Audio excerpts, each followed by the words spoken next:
Well, welcome back to the program. This is In the Studio. I'm your host, Mark Tatro, and joining me from the indie realm of Sarnia, Ontario is an amazing guest, a very talented singer-songwriter here from Sarnia, Ontario.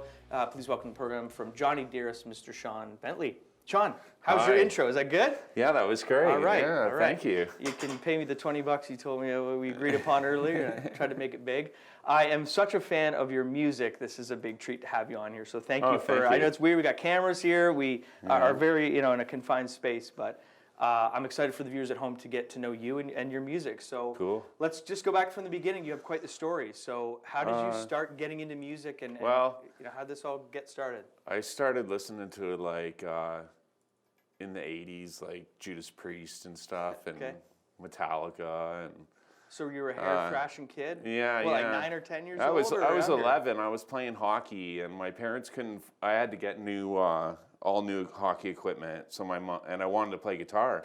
Okay. So my mom says to me, "Well, you got to pick one or the other. Do you want to play hockey or do you want to start playing guitar?" And I said, "I'm going to start playing guitar." Okay. Yeah. So they're pretty supportive of that. Yeah, buying gear and getting started. Yeah.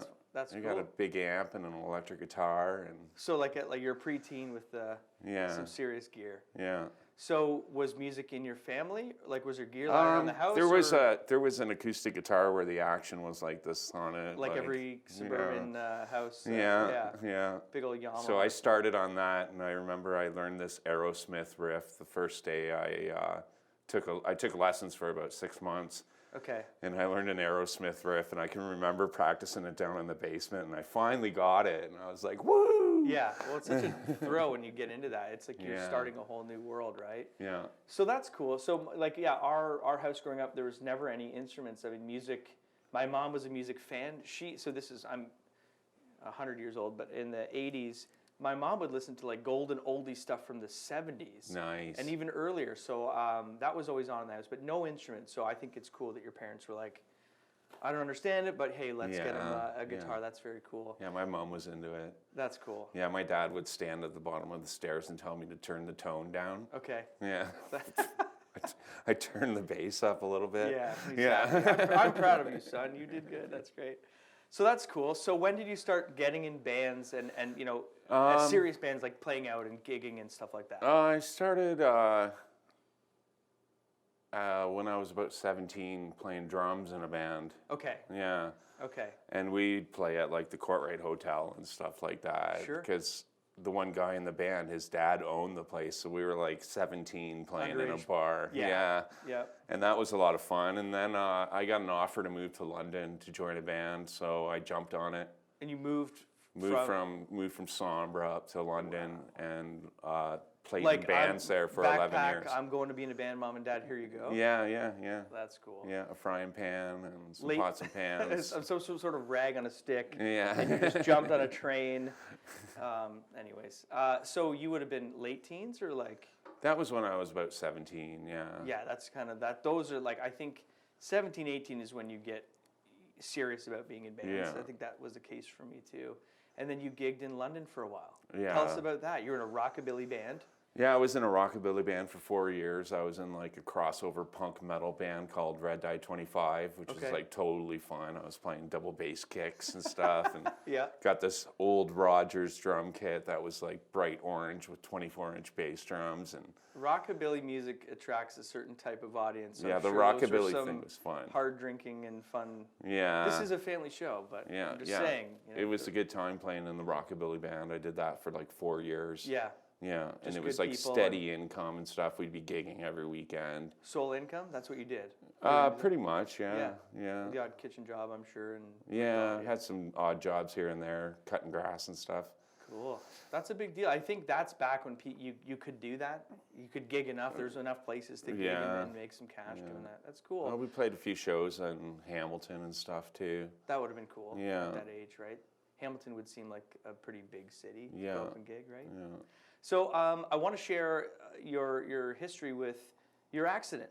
Yeah. Because that's a big part of your music journey as well. And so I'll let you share that because I don't want to rewrite your story from what I've read. Yeah, when I was 16, I was just getting really good at the guitar, and I got in a really serious car accident, and I was in the hospital in ICU for like 4.5 months. Yeah. And I can remember about like 3 months into it, looking at my hand and my fingers were gone and it was just all covered in bandages and I think I cried for like a week straight. Yeah, I mean that would have been super traumatizing. But then I was taking physio, and they would have to build these things out of this plastic that you could mold. You put it in hot water and you could mold it, and they were building me these braces and stuff. And somebody had the idea. I had the idea. I said, man, maybe they can make something that would hold a drumstick for my hand. Right. And that's when I started playing drums.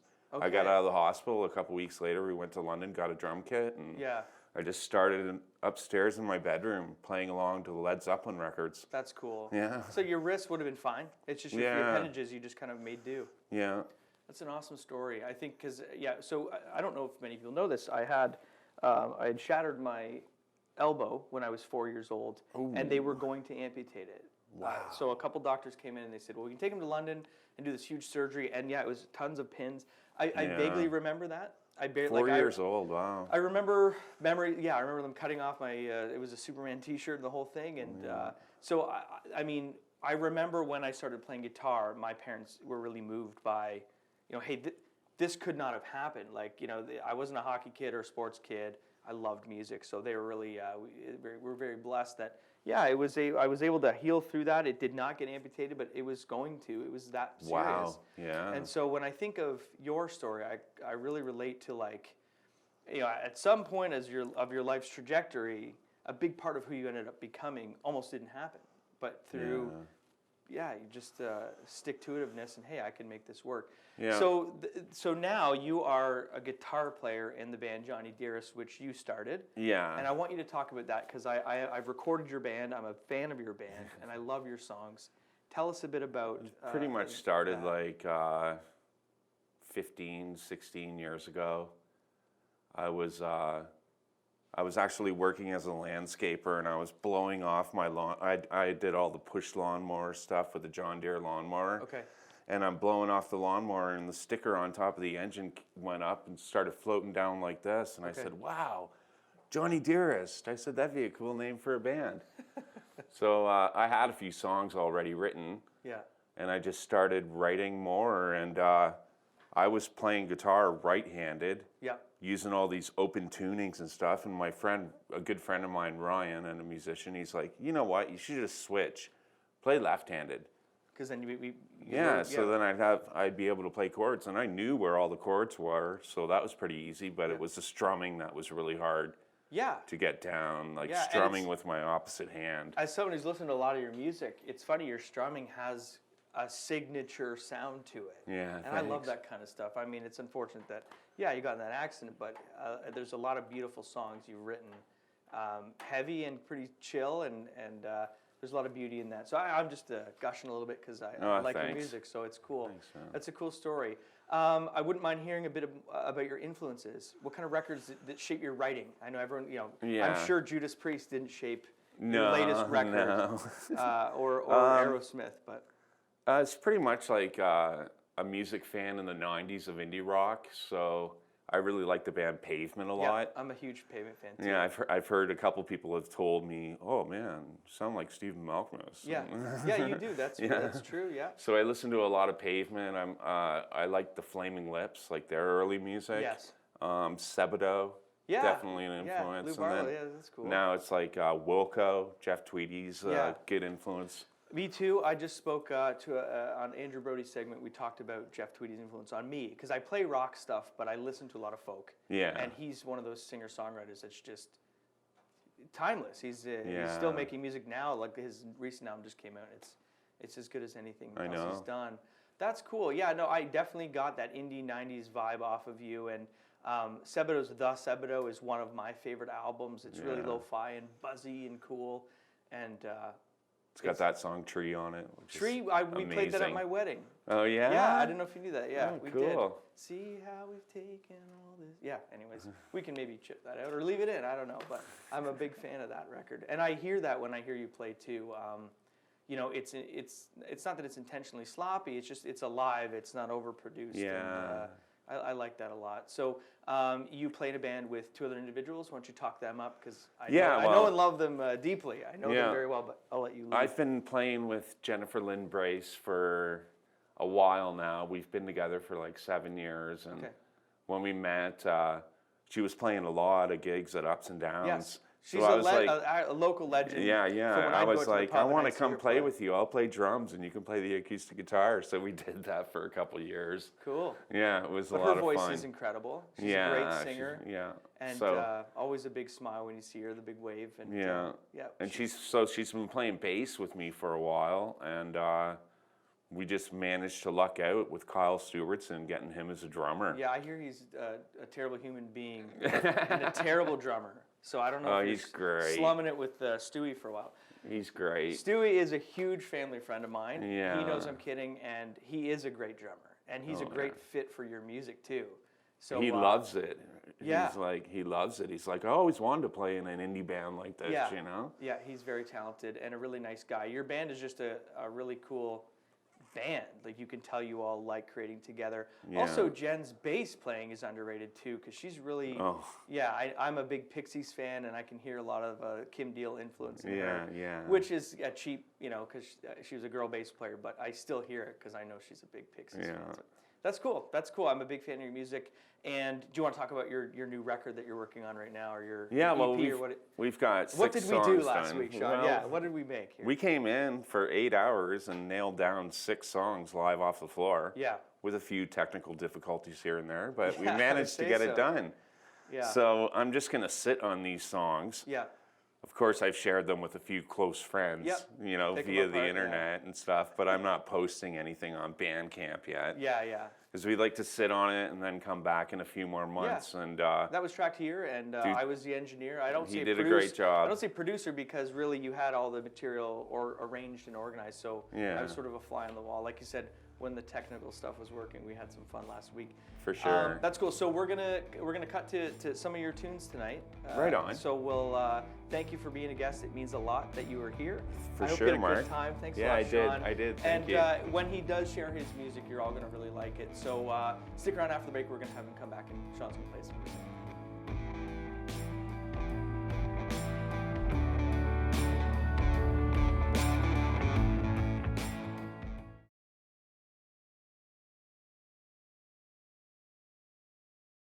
Okay.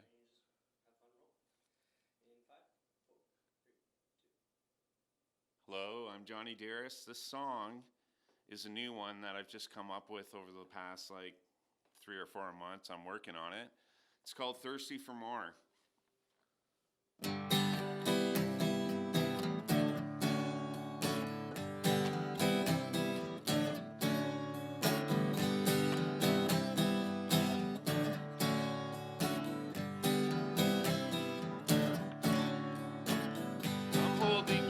Tightly under my arm, I'm so clenched to your bond. I'm holding you so tightly under my arm, I'm so clenched to your bond. That can't explode, that can't do any harm. That can't explode, that can't do any harm. That can't explode, that can't do any harm.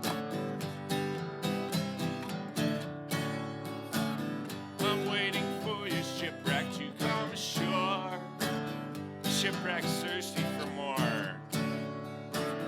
I'm waiting for your shipwreck to come ashore. Shipwreck's thirsty for more. That can't explode, that can't do any harm. That can't explode, that can't do any harm.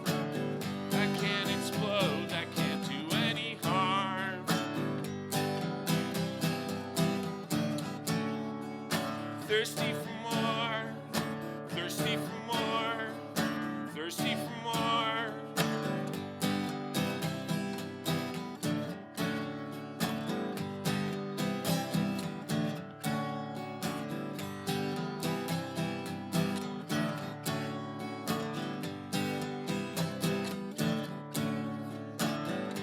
Holding you so tightly under my arm, I'm so clenched to your bond. that can't explode, that can't do any harm. That can't explode, that can't do any harm. I'm waiting for your shipwreck to come ashore. Shipwreck's thirsty for more. I'm waiting for your shipwreck to come ashore. Shipwreck's thirsty for more. Thirsty for more. Thirsty for more.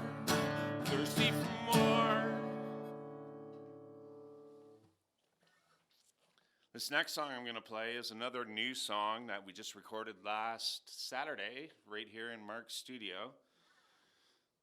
It's going to be on our next album, which should be out within 5 or 6 months maybe. It's called Chesterfield.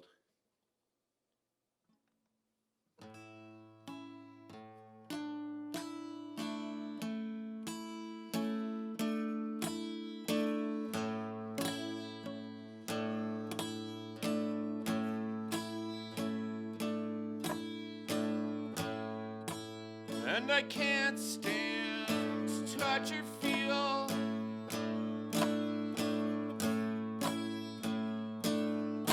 what is really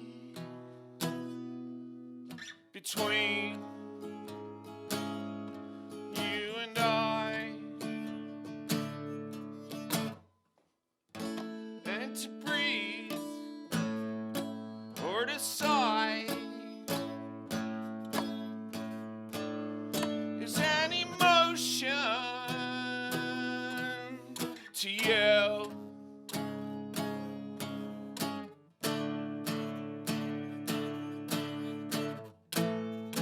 And I can't stand to touch or feel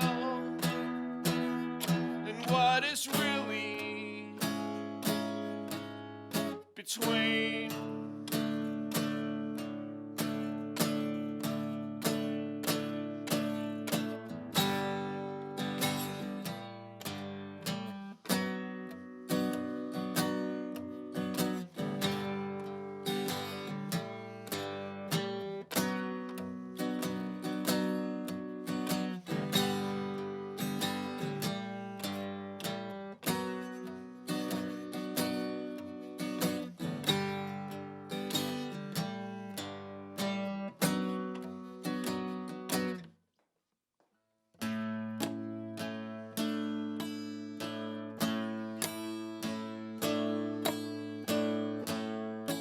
and these eyes show through everything that I think and I thought and revealed and I felt when I fell for you. So heavenly,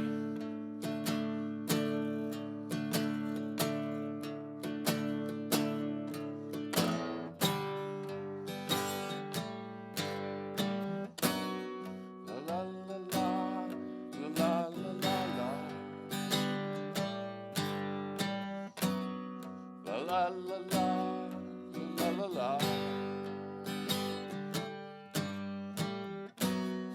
La la la la la la la la la la la la.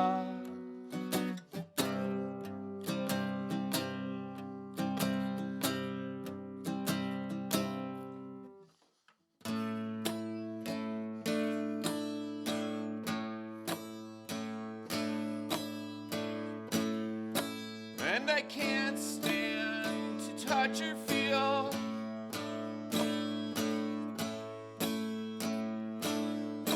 what is really between you and I.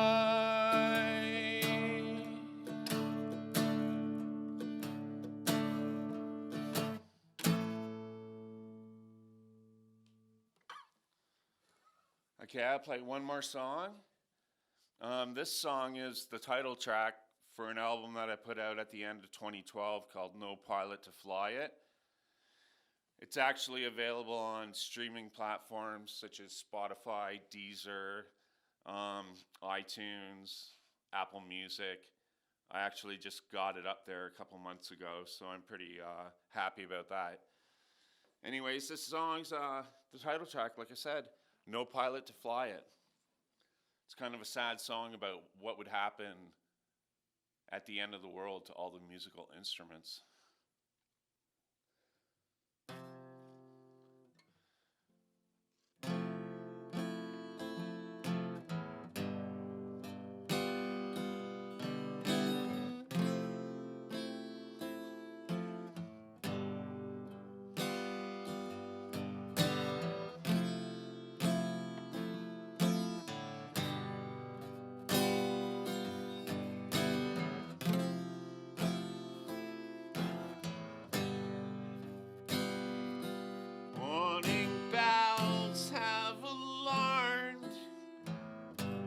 Whispers couldn't be heard, inaudible above the clouds, haze us in our shady place.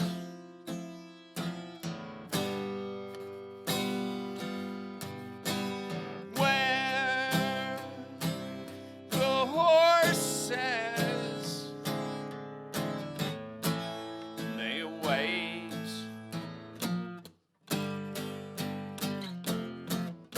dark forces await.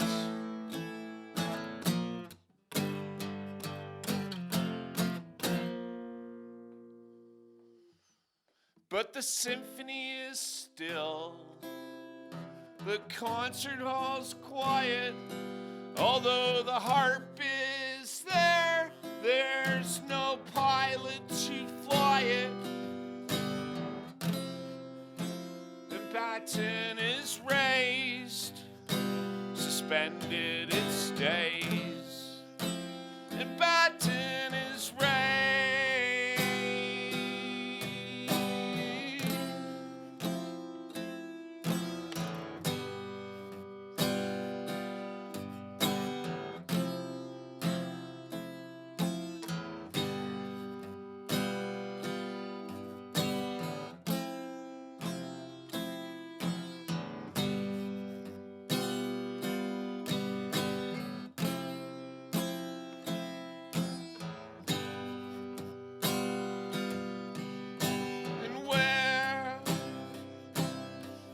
Horses, and they await.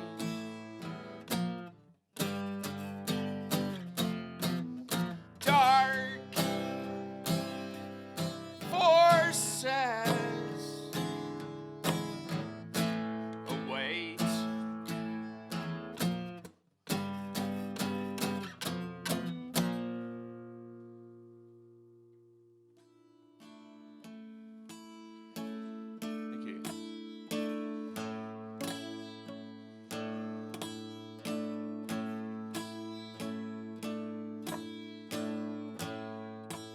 And I can't stand to touch or feel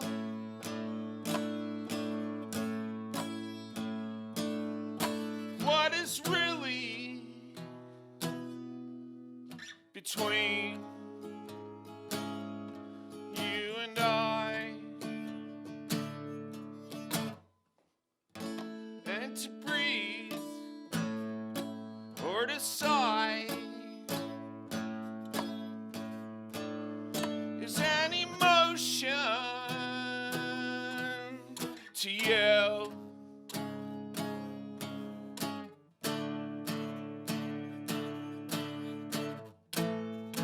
And I can't stand to touch or feel and what is really between